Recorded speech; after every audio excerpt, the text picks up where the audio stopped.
Good morning students. मैं doctor Dharmendra Sharma, सह आचार्य इतिहास विभाग, सम्राट पृथ्वीराज चौहान राजकीय महाविद्यालय भीम। आज हम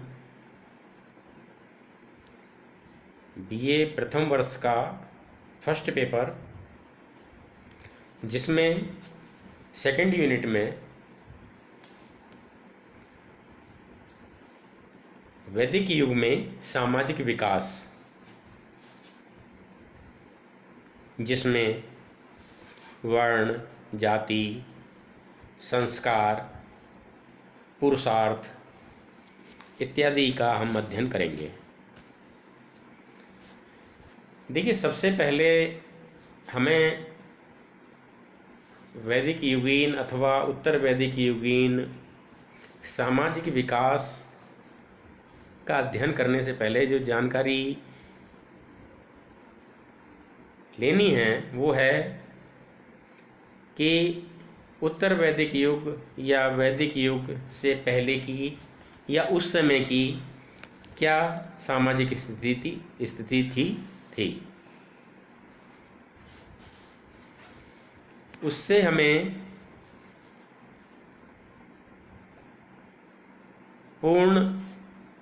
समाज का पूर्ण आकलन करने में सहायता मिलेगी।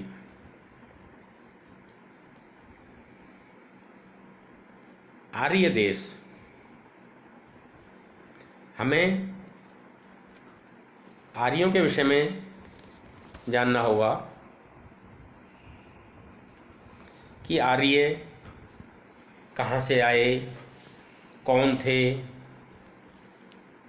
कैसे रंग रूप के थे, कैसी उनकी बोली थी, भाषा थी, खान पान कैसा था उनका। इस विषय में हमें जानना होगा। आर्यों के ऊपर या आर्यों के विषय में विभिन्न इतिहासकारों के विभिन्न मत हैं। आर्य शब्द का अर्थ है श्रेष्ठ अथवा उच्च वंशीय। महर्षि योग वशिष्ठ ने आर्य की परिभाषा देते हुए लिखा है कि जो पर्याप्त रूपेण कर्तव्यों का आचरण तथा अकरणीय का निषेध रखता हो, यानी अकरणीय जो नहीं करने वाला हो उसका निषेध करता हो, अपने स्वाभाविक चरित्र में निष्ठा रखता हो, वह आर्य है। जो आचार के अनुकूल, शास्त्र के अनुकूल, शुद्धता के अनुकूल, यथास्थिति व्यवहार के अनुकूल रहता है, वह आर्य है। सिंधु सभ्यता के विनाश के पश्चात भारत में एक अन्य सभ्यता एवं संस्कृति की स्थापना हुई। इसी संस्कृति के संस्थापकों और प्रसारकों को आर्य कहा गया। आर्य कौन थे, इनका मूल निवास स्थान कहाँ था, यह एक विवादास्पद प्रश्न बना हुआ है। इतिहासकार स्मिथ ने तो इस विषय की जटिलता को देखते हुए भारतीय इतिहास लिखते समय जानबूझकर इस विषय को छोड़ दिया।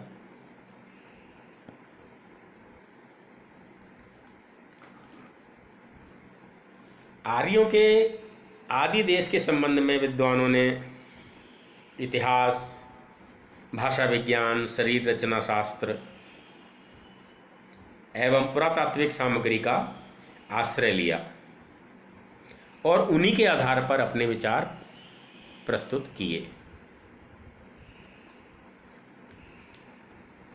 इस विषय में जो मैंने ये टेबल आपको दिख रही है स्क्रीन पे,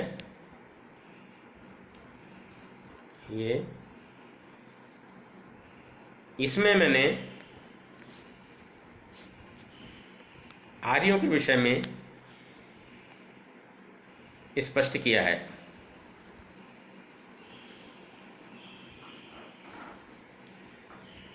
कि आर्यों का आदि देश उत्तरी ध्रुव प्रदेश, नंबर 1 पे उत्तरी ध्रुव प्रदेश। इतिहासकार, विद्वान, लोकमान्य बाल गंगाधर तिलक इस मत के प्रतिपादक हैं। तिलक ने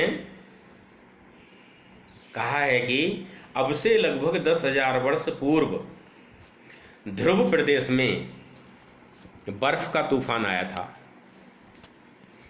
जिसके कारण वहाँ के निवासियों, जो कि आर्य थे, को वहाँ से भागना पड़ा।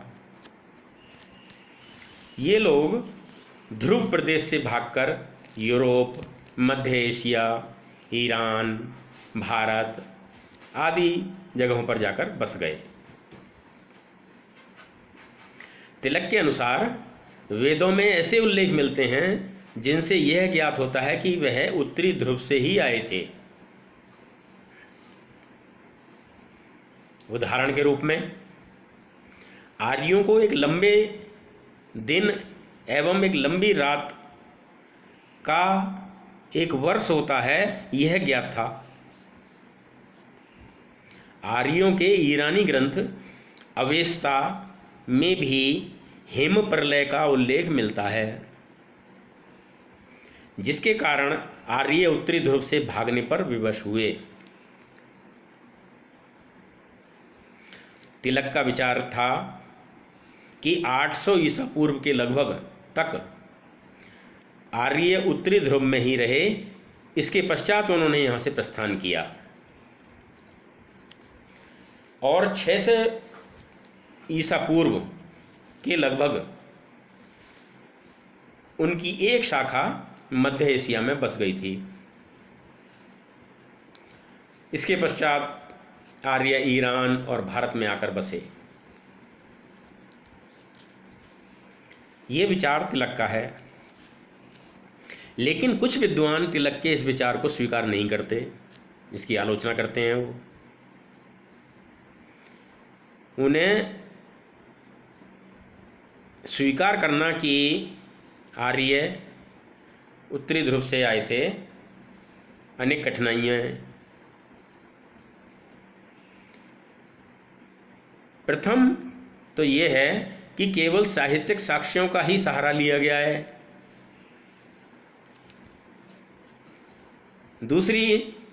दूसरा कारण यह है कि आर्यों के संपूर्ण साहित्य में उत्तरी ध्रुव का स्पष्ट कहीं वर्णन नहीं मिलता है। तृतीय ये बात है, आर्यों ने सप्त सिंधु प्रदेश को देवकृत योनि कहा है। यदि वे उत्तरी ध्रुव को अपनी मातृभूमि मानते होते तो सप्त सिंधु प्रदेश के लिए ऐसा नहीं कहते। ये कारण है कि वह उत्तरी ध्रुव से नहीं आए थे।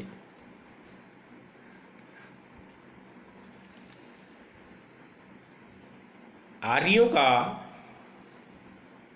आदि देश तिब्बत बताया गया है। दूसरा नंबर है तिब्बत का, देखिए आप स्क्रीन पर।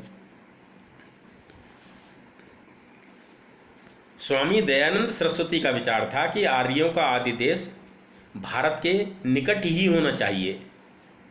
इस आधार पर उन्होंने यह मत प्रतिपादित किया कि आर्यों का मूल देश तिब्बत था, किंतु वह अपने मत के समर्थन में प्रमाण प्रस्तुत नहीं कर सके।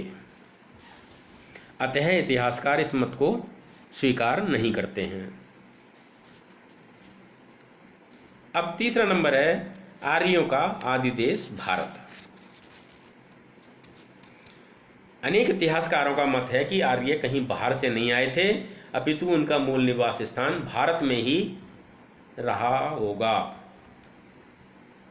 अलबरूनी का भी यही विचार था कि अति प्राचीन समय में आर्य हिमालय में रहते थे और कालांतर में वह आर्यवर्त में आकर बस गए। इतिहासकार टेलर मानते हैं कि आर्यों का मूल देश कश्मीर था।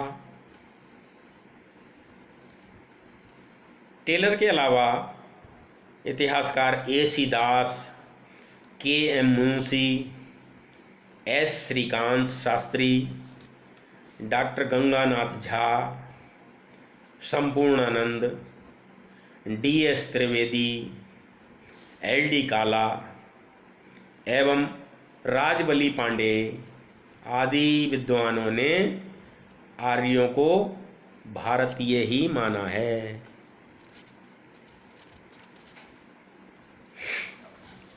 ये जो विद्वान हैं इन्होंने एक मत से स्वीकार किया है कि भारत आर्यों का ही मूल निवास स्थान था। किंतु भारत में कौन सा स्थान था, इस विषय में भी विद्वानों में परस्पर मतभेद हैं। राजबली पांडे कहते हैं कि मध्य देश कौन सा, जिसमें उत्तर प्रदेश और बिहार का क्षेत्र है, को आर्यों का निवास स्थान स्वीकार किया है।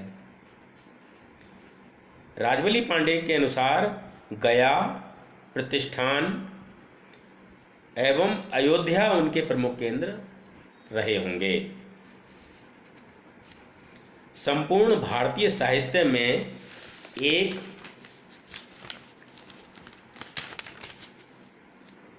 ऐसा संकेत प्राप्त होता है कि जिससे यह प्रमाणित किया जा सके कि भारतीय आर्य कहीं बाहर से आए थे।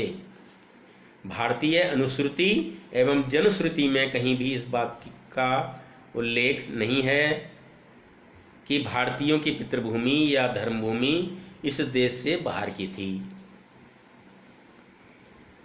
श्री गंगानाथ झा के अनुसार आर्यों का मूल देश ब्रह्म ऋषि देश था, जबकि श्री D.S. त्रिवेदी, देवकानंद आदि विद्वान हैं, वो मुल्तान के समीप आर्यों का देश मानते हैं।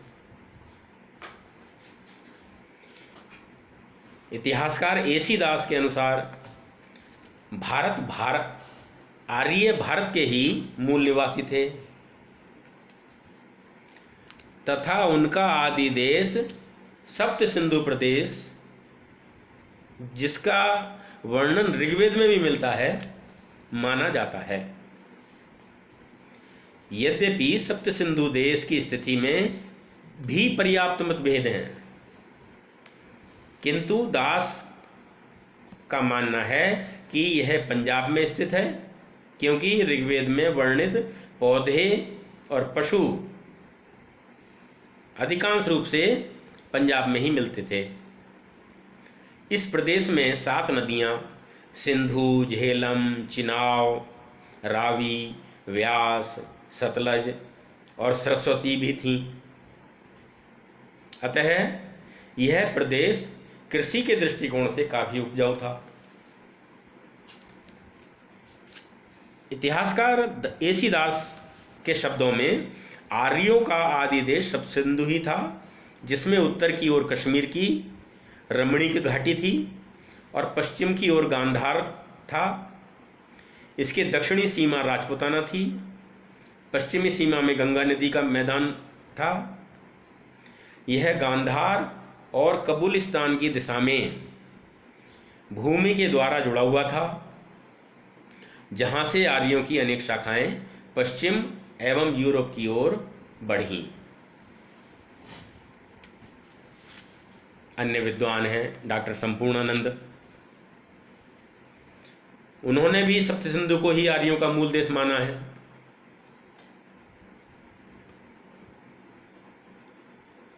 आर्यों के आदि देश भारत में मानने वाले विद्वान अपने मत के समर्थन में कुछ तर्क प्रस्तुत करते हैं। जैसे ऋग्वेद से ज्ञात होता है कि ऋग्वेद के मंत्रों की रचना करने वालों का निवास स्थान पंजाब तथा उसके निकटवर्ती भूभाग में था। नंबर 2, आर्य विदेशी थे, इस बात को प्रमाणित करने के लिए कोई भी प्रमाण उपलब्ध नहीं है। वैदिक आर्यों ने स्वयं ही अपना मूल निवास स्थान सप्तसिंधु को माना है। थर्ड नंबर, आर्यों का प्राचीनतम साहित्य वैदिक साहित्य है। यदि आर्य विदेशी होते अथवा बाहर से आए होते तो उनका साहित्य उन देशों में भी मिलना चाहिए था जहाँ से वे आए थे, किंतु ऐसा नहीं है। अतः आर्यों का मूल निवास स्थान भारत ही होना चाहिए। नंबर 4, आर्यों में बलि प्रथा प्रचलित थी तथा बलि प्रथा का प्रारंभ उत्तरी पंजाब में हुआ। अतः आर्यों का निवास स्थान पंजाब या उसके समीपवर्ती प्रदेश ही रहा होगा। नंबर 5, ऋग्वेद में आर्यों द्वारा भारत पर आक्रमण किए जाने का कोई उल्लेख नहीं है। इसके अतिरिक्त यदि आर्य किसी अन्य देश से आए होते तो उन्हें अपने मूल देश की अवश्य याद रहती। जो जातियां अपने मूल निवास स्थानों को छोड़कर कहीं अन्य बस जाती हैं उन्हें अपने आदि देश की शताब्दियों तक याद रहती है। उदाहरण के रूप में जैसे भारत में पारसी जाति को आए हुए 800 वर्षों से अधिक हो चुके थे, किंतु उन्हें अपने आदि देश की स्मृतियां आज भी हैं।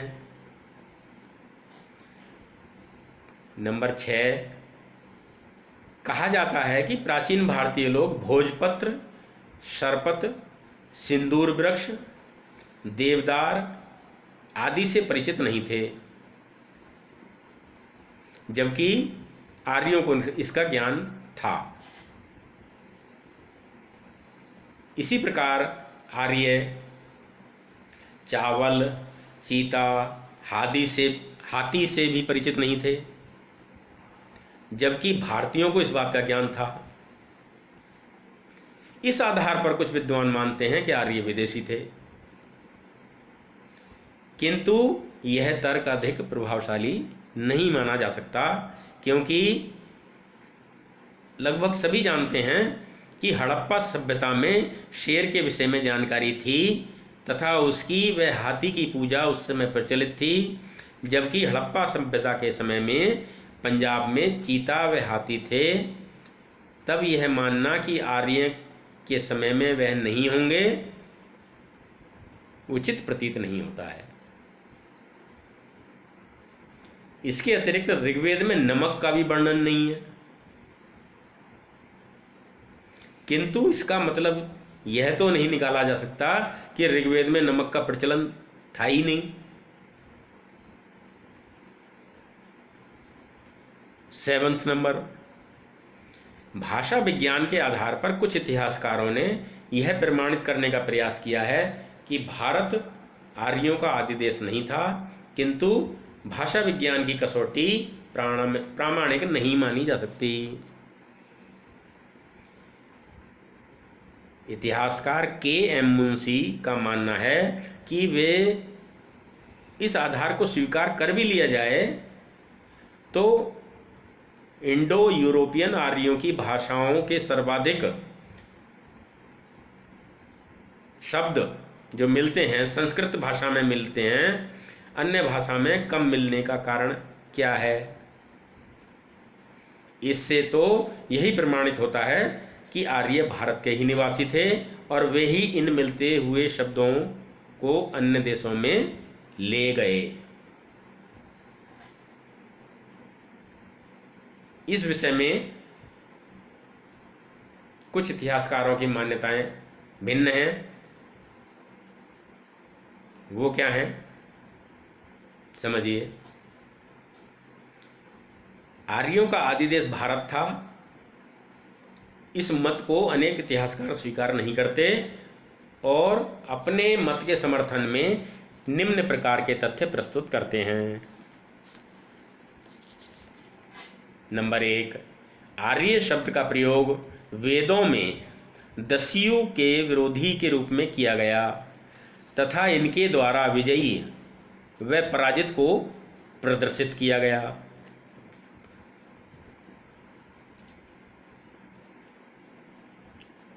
नंबर 2, यदि आर्यों का निवास स्थान भारत में होता तो सर्वप्रथम वे संपूर्ण भारत में आर्य सभ्यता का विकास करते, किंतु ऐसा नहीं है। इतिहासकार बी के घोष का मानना है कि इस मत को स्वीकार किया जा सकता है कि वे भारत के अतिरिक्त किसी अन्य देश से आए थे। इतिहासकार विलियम जोन्स तथा बाद में मैक्स मूलर ने आर्यों के विषय में यह मत प्रतिपादित किया कि वे किसी अन्य देश से भारत में आए थे। इनके पश्चात अनेक इतिहासकारों ने इस मत को स्वीकार किया कि इन विद्वानों ने भी 2 विचारधाराओं को जन्म दिया है। प्रथम, आर्य एशिया के मूल निवासी थे। द्वितीय, यूरोप आदि आर्यों का आदि देश था। एशिया आर्यों का मूल देश मानने वाले विद्वानों में Max Muller, G Rhode, Edward Meyer, मोंटजे, हर्जफेल्ड, ब्रेड स्टीन, ये सभी पाश्चात्य इतिहासकार हैं। इन्होंने जो मत प्रस्तुत किए हैं वो निम्न प्रकार हैं, ये सुनिए। नंबर 1, आर्यों का प्राचीनतम ग्रंथ ऋग्वेद भारत में एवं अवेस्ता ईरान में।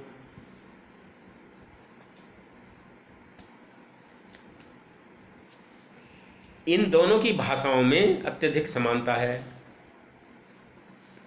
इतिहासकारों का विचार है कि भाषा की समानता से स्पष्ट है कि आर्य ईरान एवं भारत में रहते थे तथा इन स्थानों में बसने से पूर्व वे किसी ऐसे प्रदेश में रहते थे जो भारत और ईरान के समीप अथवा इनके मार्ग में रहा होगा। नंबर 2,